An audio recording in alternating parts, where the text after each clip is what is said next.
Welcome back to the Scar Wealth podcast. This week, we open with a founder who built a regional medical staffing company and brought on a minority partner 3 years ago when he was burning out. The partnership worked, but their visions for the next 5 years have split, and the buyout clause in the operating agreement leaves the valuation method open to interpretation. Then we hear from an orthopedic surgeon with 5 to 7 good years left in his hands, trying to plan a retirement where the date isn't fully his choice, and most retirement calculators don't know how to model such a big income cliff. And from the field, we're joined by Brendan Weed, co-founder and CEO of Arux Group, a physical security firm built by former U.S. military and law enforcement SWAT operators, for a conversation about personal security and executive protection as wealth and visibility grow. So let's go ahead and get started with question number 1. I own a regional medical staffing company doing about $20 million in annual revenue. 3 years ago, I brought on a minority partner. He owns 22%. Because I needed his operational expertise at a point when I was burning out. He delivered, but over the past year, our visions have diverged significantly. He wants to scale aggressively and take on outside capital. I want to grow steadily and sell in the next 5 to 7 years on my own terms. Our original operating agreement has a buyout clause, but the valuation methodology is vague. What are my realistic options for buying him out without destroying the business relationship? So I think we take this in a few different pieces here. The first is how to solve this without having to go to the operating agreement or having to do any type of buyout. Next, we can talk about valuation, and then we can start talking about some of the cleanup advantages of this.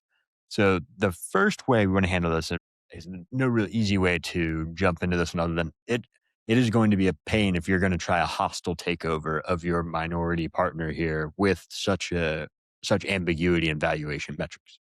And the problem there is that if you go down this road and things sour quickly, there's zero chance that your partner is going to be willing to have a wonderful conversation about what he believes his 22% worth. And I would say that as even more of an issue in your case, because while he owns 22%, he's focused a lot on growth and scaling the business up, which means that he sees a lot of upward potential in the business. And the valuation of a business is based a lot, not only on past cash flows, but on future growth and cash flows of the firm. So that's where you're going to run into problems. You're seeing this as the stable business that's going to grow at a normal rate. He's seeing this as a business that's about to explode. So who's going to actually put a higher valuation? He is. So you're not going to want to pay the same amount of money that he's going to want to sell his 22% for. So that's where we're trying to avoid. We don't want to get into that area because that's going to be a mess. You're talking about a lot of legal fees, valuations, and you're doing $20 million a year in revenue.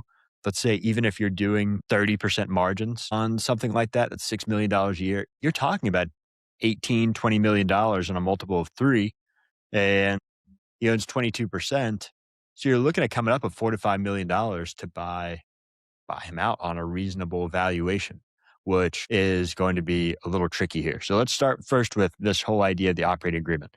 Whenever you start any type of partnership, the day you revisit those operating agreements is generally a bad day. And you are in that bad day, or at least attempting to go down that bad day of trying to get into what that operating agreement really means and what does valuation look like and all this, because you're already saying that there's a problem. Now, maybe you've already tried it before, but I think your best line of action here, or your first line of action, is to go and find out whether or not you can both come up to some way of agreeing to how you see the next few years. And maybe you can grow without the outside capital. Maybe you take on a little bit of outside capital and meet somewhere in the middle of this.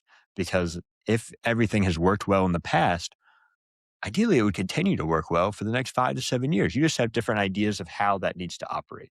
So if you can pull that back in and find some middle ground for how that can work, then that is your ideal scenario to have this conversation. I recommend having the conversation anyways, because even if you haven't had the conversation yet, then you definitely don't want to go into a random meeting and say, hey, by the way, I'm planning a hostile takeover of your 22. So I brought in an attorney to start doing evaluation. It's not going to go over well and it's going to be caught off guard. So at least if you start those conversations, then it's an easier way to say, we've been talking about this and we've gone through all these different ways and we just aren't seeing eye to eye on where the direction of the company's going. So because we're not seeing eye to eye on that and we seem to have very different directions, then let's go ahead. Why don't we bring in an attorney, see what the value would be, and maybe we can work something out where I can buy you out of your 22%. and start to have that kind of conversation. Once that happens, if you're going down that route and you've gone through that door and we get into valuation, this is where it's going to be a mess. And the reason for that is you're going to try to bring in somebody independent to give an evaluation of the firm. And the problem with this is usually operating agreements never want to dictate what appraisal method is going to be used because they would rather have it negotiated at that point, not because it's going to create a bunch of tension, but because there's so many unknown factors that you don't want to say, in our operating agreement, if we ever break our partnership, you have to buy me out at 3 times EBITDA or something along those lines, because we don't know what the growth rate would be at that time, what the environment looks like. It might not be worth 3, it might be worth 6. You have all these different issues. So bring in somebody independent to create a valuation. Maybe you both agree on that and say they're truly independent. But at the end of the day, you're going to have some agreement where you both are going to have to say, yes, this independent evaluator is valuing this business appropriately. And if one of you believes they're not, then that's where you're going to start having the negotiations of selling that 22% to you and buying it. One advantage of this that's easily overlooked is everyone focuses so much on the appraisal aspect to say, I got an appraisal, it's worth X amount, it's worth $20 million for the company. The buyout structure itself can change that drastically on what the actual amount is.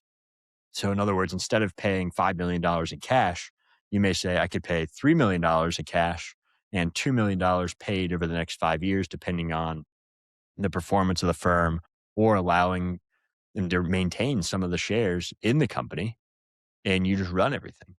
So, and that could be an option anyways. You're a minority partner at 22% that he owns. I don't know how much control he has over the company, because you're likely having an issue of a blended agreement where not only is he an owner, but he probably has some sort of employment agreement with the company. So maybe there's a situation where he's no longer employed with your company, but still owns the 22%. And because it's a minority, doesn't get a say anyways. And that's last resort, right? That you go ahead, you have some sort of cause, which is going to be difficult. And now you're getting attorneys involved and fire an employee because you don't agree. It becomes a mess really fast. We're going to try to avoid all that at all costs. Now, one advantage of this, before we wrap this one up, is if you are to go through this quagmire of a situation, the advantage to you is that you're looking to sell in 5 to 7 years. So it's a good time if you're going to go through a mess in a messy legal battle for this in a worst case scenario. It's good to have that done 5 years before you sell, as opposed to it being fast forward 5 years and you're trying to sell. And now you have this messy ownership battle. Because I'll tell you, no buyer's going to come in and say, you know what I want is to already take the risk of buying this company. And I love the fact that the owners have this big feud going on where they're both trying to sabotage each other. No one wants to be anywhere near that. So if that happened 5 years ago and I'm a buyer coming in, that helps me sleep a little bit better at night, knowing that I'm not going to have to deal with any drama the day I buy this business. All right. So let's get into our next question. I'm 58, an orthopedic surgeon, and my hands have maybe a handful of good years left, which is just how it goes in my specialty. I'm at about $5 million saved, but my spending assumes a $900,000 income that has a hard expiration date. Most retirement calculators don't understand. How do I plan for retirement where a date isn't fully my choice? So the big concern right off the bat in my mind is how much of this $900,000 you're actually spending versus saving. So that's first thing. Before you have any of these conversations, you have to figure out how much you're actually saving here and actually spending. And the reason for that is because you're going to have a huge loss of flexibility at some unknown time in a few years. So if you have a few years and your income drops to zero from 900,000, you're going to shift completely over to your financial market assets for your living expenses. And you could argue you have some part-time income or something like that, but it's going to be minuscule. You're not going to make $900,000 doing consulting and doing some expert witness type scenario. Maybe you clear 50, $100,000 doing something along those lines, and your options for locums positions are likely going to be low as well. So we have to be careful about any type of planning that incorporates additional income out into the future. So we're looking at, let's say, 5 years, and at those 5 years, income's complete. That means everything you have. You've got $5 million saved. Right, $5 million. Even if we ran some fast math on this one, maybe you're spending 175 on a withdrawal rate from that one. You could argue 4% rule. You're going to have to be more conservative because you have no flexibility. So 160, $175,000 of spending is all that you'd be able to afford. But that would assume that right now, if you're earning 900,000 and you're paying, let's say 40% all in, so we don't know what state you're in, maybe we'll say 40% in taxes, you're taking home 540 of that. You subtract out your one, let's say 180 on spending now. So you would need to be saving $360,000 today to make this even work remotely, to prove that your spending today is staying at around 160, 170. If it's not, then you have to save heavy. I mean, you're going to have to put another couple $1 million in the bank over the next 5 years, which seems crazy. But if you assume like rule of 72, your money should double every 10 years or so based on your retirement. So you've got maybe, let's say 7 million, 8 to 9 million total if you're saving aggressively during that time. And you get pretty close to a good 250, $300 in spend. But there's a lot of ifs here in this situation. And that's what I'm really worried about, because your sequence of return risk is going to be through the roof, which is just sequence of return risk, just the idea that when you retire, you don't want the market to drop 40% the year you retire. That's bad, right? That's going to end up really bad for your whole future of cash flow, because now you're still spending heavily early retirement, you're pre Social Security.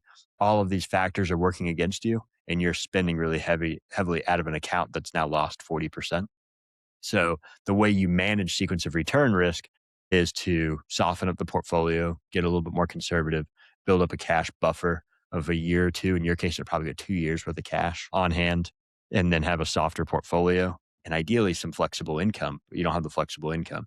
So number one on this scenario, we have to figure out exactly how much that you're spending, because if you're spending an amount anywhere close to three or $400,000, you don't have the money to be able to actually spend what you're spending now in retirement. So you're either going to have to plan for a potential lifestyle shift until you know for sure how long you're going to be working, or start to save aggressively now. At Scholar Advising, we work alongside your full financial picture as independent thought partners for a flat fee, not as account managers or product sellers. We help you think through the options, stress test the decisions, and build a clear path toward your long term goals. Visit scholaradvising.com. Next, in our From the Field segment, we're joined by Brendan Weed, co-founder and CEO of Arux Group, a physical security firm founded by three former U.S. military and law enforcement SWAT operators. Arux provides executive protection, site security, and private investigations for corporations, executives, and high net worth families across the Pacific Northwest and beyond. And Brendan and his co-founders built the firm on the same principles of trust, discipline, and mutual accountability they developed as SWAT teammates. To start off, give us a little bit of your background, how you started the business, how you got into this with the RX Group with you and your co-founders. Yeah, it's actually we actually kind of fell into it about 3 years ago. Me and my other two co-founders were on the SWAT team out here locally, and we had a guy we knew who was a business associate through a family friend who reached out and was like, "Hey, do you guys want to leave law enforcement and come and do protection for me and my close friends and fly around in private jets and travel the world with us?" I'm like, "Absolutely, that sounds better than what we're currently doing." So the three of us got together and we started really with no knowledge or have any idea what we were getting into, and formed the business and have just been kind of pivoting and learning as we go, and found quite a bit of success and traction out here in the Portland metro. There's been a vast need for private protection just with everything that's been going on in law enforcement out here in the Northwest. Yeah, it's been a wild ride. How does that come to be? So when somebody calls you, obviously that was the how it all started, and says, I need someone to protect me. But now you have the business is growing like crazy, you're starting to expand, you have different states. Is there a catalyst event that happens that people say, I got to take personal security a little bit more seriously? Or is there a certain level of, well, like, what do you see? Because I imagine the first phone call you get from someone who wants to use your services, they probably start sounding the same, right? In the sense that there's a certain thing that's going on. So walk us through when somebody Yeah. starts to The consider physical security.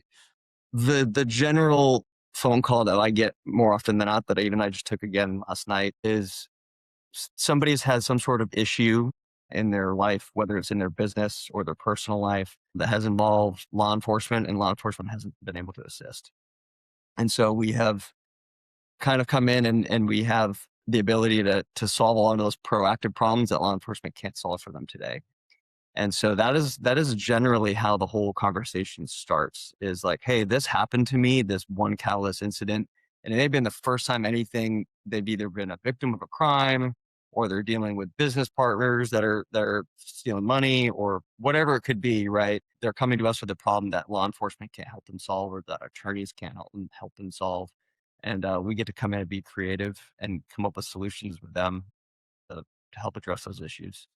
So give me an example of that. What is an example of a problem as much as Mm. confidentiality allows of something that police and legal system can't help somebody solve, but that you all are able to come in and say, we have a solution for this for you. Yeah. So again, I can't, with the confidentiality, I can't explain who it is, but we've had client in the past who owned a very successful business, very, very wealthy guy, in the billions, and had a family member who was harassing and causing issues within his business. He was a employee at the business who was terminated, let go. And so after that termination, that family member, former employee, was harassing the employees, following other employee vehicles, just causing problems, posting on social media, all sorts of issues, just trying to really ruin the brand reputation of this client. And so we were brought in to help mitigate a lot of that risk, because he was escalating in his threats and his behavior. Law enforcement was being called, couldn't intervene, right? The level of crimes weren't enough to get him incarcerated for a long enough period. And so we brought in a full team of multiple protective security specialists, where we had an agent in charge assigned to him and his family. We had four principals, all the way down to some of his grandchildren. And we had a surveillance team, an intelligence team in place, conducting surveillance on the individual, making sure that that person, if there was any sort of family members or employees around, that we were able to mitigate and get them away from that situation. So a great example, they were out one night. We kind of had a basic pattern of life of where this guy was going, when he went to work, what he did on the weekends, and he ended up kind of diverting from his pattern of life and traveling down a route towards our client. And our close protection team was with him. Our surveillance team relayed into our close protection team that they're on the same route, that they're on their way to like cross paths. And so our close protection team just took a different route, an alternate route around the city, really, to divert, and was never even an issue. So the person of interest, right, wasn't even ever notified that there was anybody watching him, or that there was any sort of issue for the principal, and the principal had no idea that that person was even coming towards him. So again, it's like, we don't, our work doesn't ever really go as recognized, because we're in the business of inconvenience mitigation, right? Like, we want to take any sort of inconvenience out of your life to make it so you can just focus on the things that make you successful, whether that's your business and your family, hobbies, whatever it is that you enjoy doing, and don't have to worry about those small things that are kind of consistently bugging you in your life. Yeah, that's a perfect example of why that would start. So does that level of need for protection stay? Or are these shorter term engagements if somebody says, I'm taking a trip and I'm unsure of the environment I'm going to, so I want to bring security? Or is this permanent security and you're traveling with any of your clients? It really varies. We've done both. Like, I have clients that we have fully embedded agents with them 24/7. So they travel with them, they go on their private jets, and they fly multiple states to multiple homes. I have clients who come to us with a specific problem, right? Like, they're involved in some sort of legal case, whether it's with attorneys and something going on in their business, or maybe it's criminally, right? And they're waiting for some sort of resolution to occur. So they may engage us for 3 to 6 months, with the ability to extend. And so sometimes we'll wrap up an assignment, and maybe it's 4 to 6 months. Other times we'll plan for 3, and then the cases are going on, or there's still some civil litigation going on, or maybe the person hasn't been incarcerated yet, right? Hasn't had sentencing. And so they're waiting for that, and that gets extended. So we'll just continue to extend. So In my experience over the past few years, we always come up with a plan.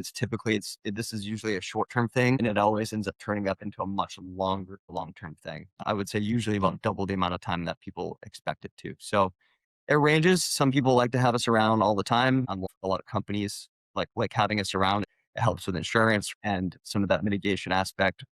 And then some people really enjoy having us around. They get used to and accustomed to the lifestyle of us planning out where they're staying and planning out with their dinners and making reservations for them and everything. And so it just becomes part of that higher end lifestyle that some of these people are accustomed to.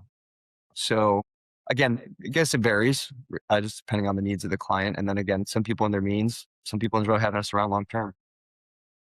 How does the multiple residences come into play here? Because that seems to be a whole additional level of complexity when you're having somebody move from one residence to another, or they're going somewhere for the summer. Are you sending out teams ahead of time to evaluate everything to make sure everything's set, or is it the just done as the principal or client is showing up? Yeah, we always do everything at our line of work is done in advance. So we'll always send people out ahead of time. It's conducted in advance on their properties or residence or wherever they're going. Now, it can even get more complex than that. So sometimes we'll go out ahead of time, do a complete advance on their property, maybe where they're staying, who they're associating with, and then come back. We'll even have a forward team that'll receive them when they arrive there. The best that we've had and kind of what we're finding now is by having multiple teams in those locations, right? So a great example, client will leave one state and one residence where he's got protection 24/7, right?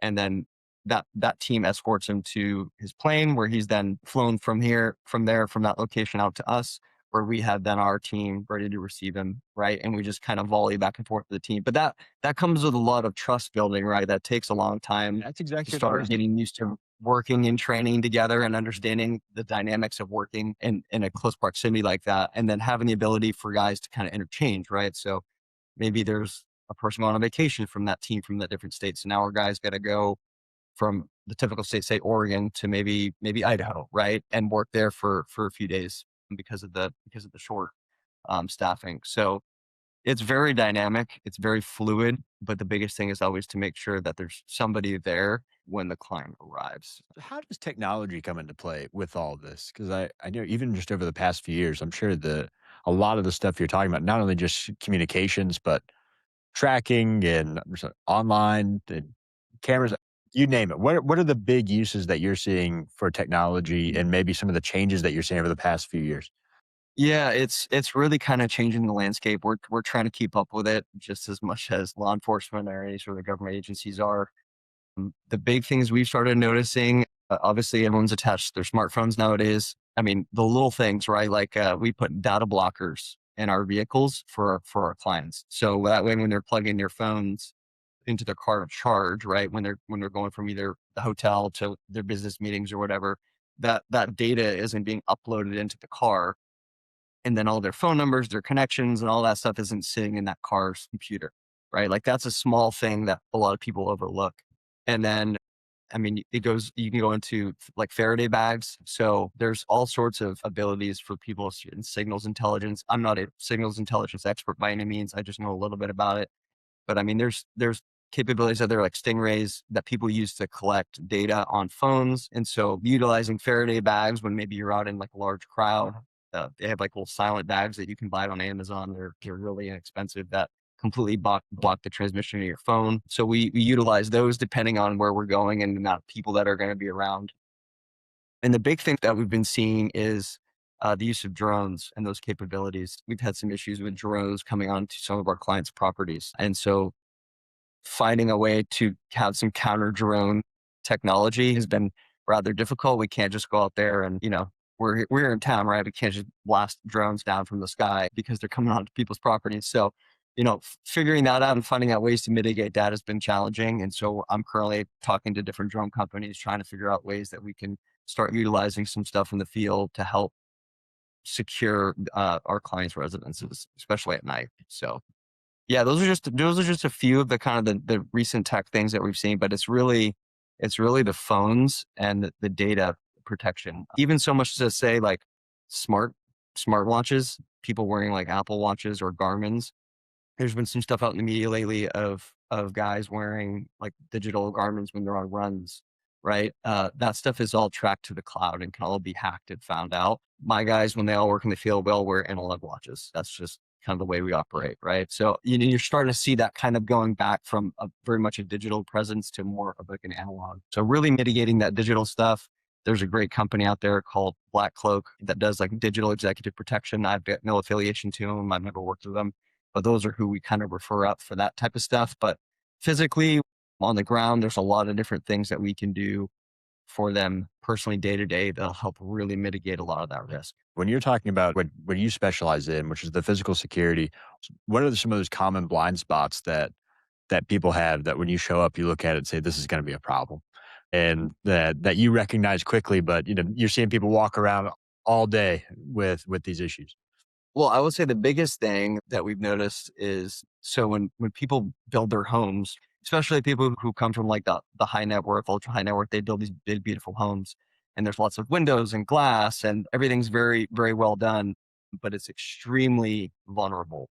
And so whenever we get brought in, we do site assessments all the time, threat assessments. We get brought in and look at people's homes. That's the kind of the first thing that gets overlooked that we notice with people is they'll build like a big door, but then there's these massive thin glass windows next to it, right? And so we work with companies to come in and put film so they can't break through the glass.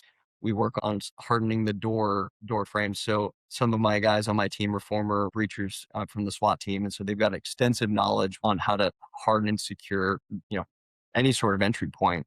And so they'll come in and we'll find ways to kind of give advice to the clients, like, hey, here's how you can strengthen this. Here's where we can maybe put some cameras to make sure that your residence is at least safe. That was probably my biggest thing that we see on a consistent basis is people's homes are extremely vulnerable, even in safe neighborhoods. I can tell you that the criminals know where the good neighborhoods are, and they're out there casing them just as much as the other ones. And there's a lot of they know when people are leaving out of town. That's when usually when all the burglaries happen. And a lot of these clients, they have lots of high end art. They have lots of could be gold and silver or whatever they got in their homes, right? And so you really want to make sure that residence is well taken care of and protected. So if I'm out there looking for a security team, when somebody's out there trying to interview a bunch of people, there are thousands and thousands of options of people that say they will provide security for you. And how am I going to determine whether or not I should be hiring somebody, or whether somebody's just going to look like they could protect me, but they're not actually going to be able to protect me whatsoever?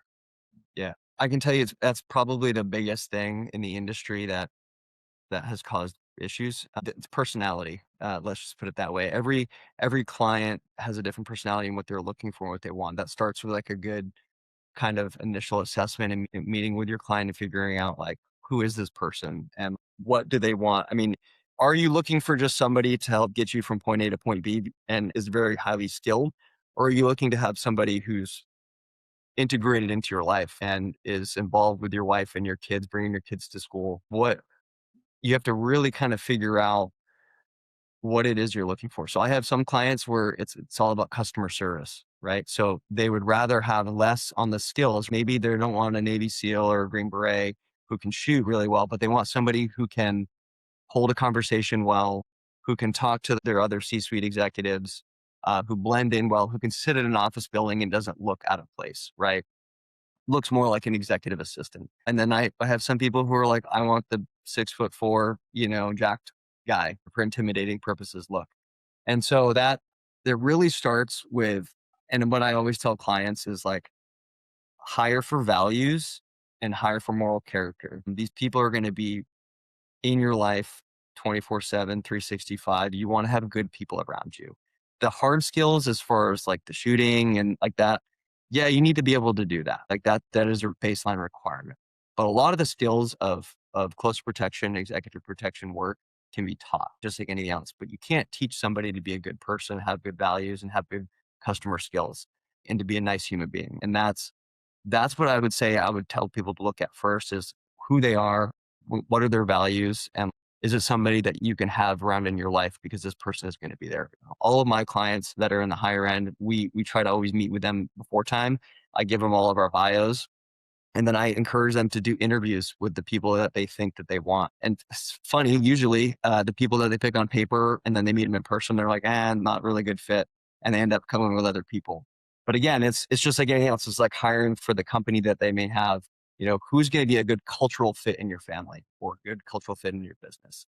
And that's what I would tell people to look at, not so much the hard skills as far as, you know, are they jacked and can they shoot well? That makes perfect sense, especially in a service where trust is so foundational, right? Yeah. For it. So, well, Brendan, thank you so much for coming on today. Learned a lot. Should be very helpful to those Yeah. listening. Thank you, Stephan. I appreciate your time. Absolutely. That's our show. Thanks for listening, and we'll see you next week. The information provided in this podcast is for general informational and educational purposes only and is not intended to constitute financial, investment, or other professional advice. The opinions expressed are those of the hosts and guests and do not necessarily reflect the views of any affiliated organizations. Investing in financial markets involves risk, including the potential loss of principal. Past performance is not indicative of future results. Before making any investment decisions, you should consult with a qualified financial advisor who can assess your individual financial situation, objectives, and risk tolerance. Thanks for listening.